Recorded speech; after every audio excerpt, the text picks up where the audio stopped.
my husband, at 32 years old, never having had a cold, was diagnosed with stage 4 non-Hodgkin's lymphoma and given 2 weeks to live. Now, I want to let you know, we were college sweethearts. We got married. You know, we were buying our first fixer-upper in the city. We had 3 children, 1, 3, and 5. And I was pregnant with our 4th. We were young, educated. We thought we were pretty cool. Okay? And my husband worked for a major employer here in the city. It's too late now. We worked with Xerox. This is before the 2-for-1 split. Voucher sharing, know what I'm talking about. This is before when profit sharing was fabulous and all the vote was fat. It was big and huge in Xerox.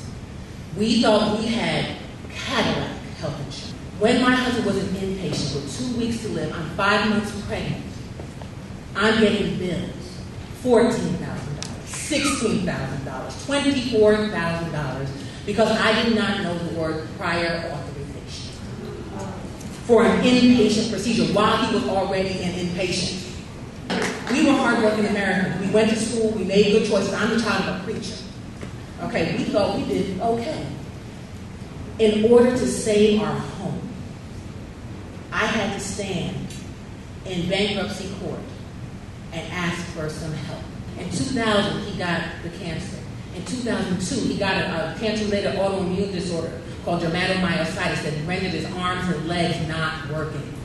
And then in 2004, on the first day of school, he fell on his knees in front of my son and had a heart attack.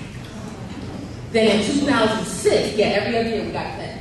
In 2006, the cancer. But why is it that when you work hard, you go to school, you do all the things that the Good American Book tells you to do, that you cannot be covered?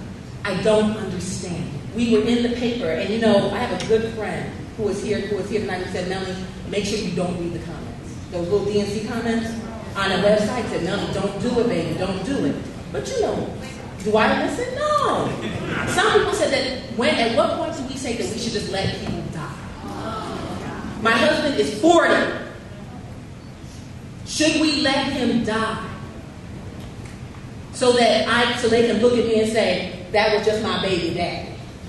At what point do we decide that life is worth living? No, my husband is not a shell of a man.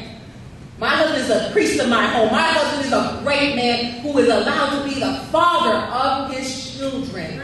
Go to those recitals. Go to the city school, to the concerts that the city school is going to cut out all the music, but that's another subject. He's able to do these things because we go and we fight for his life. Constantly fight for his life. We work hard.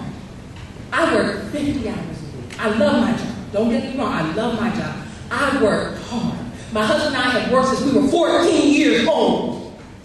Before that, I had paper routes. I did laundry. I babysat. When I got my first green little working papers card, I worked.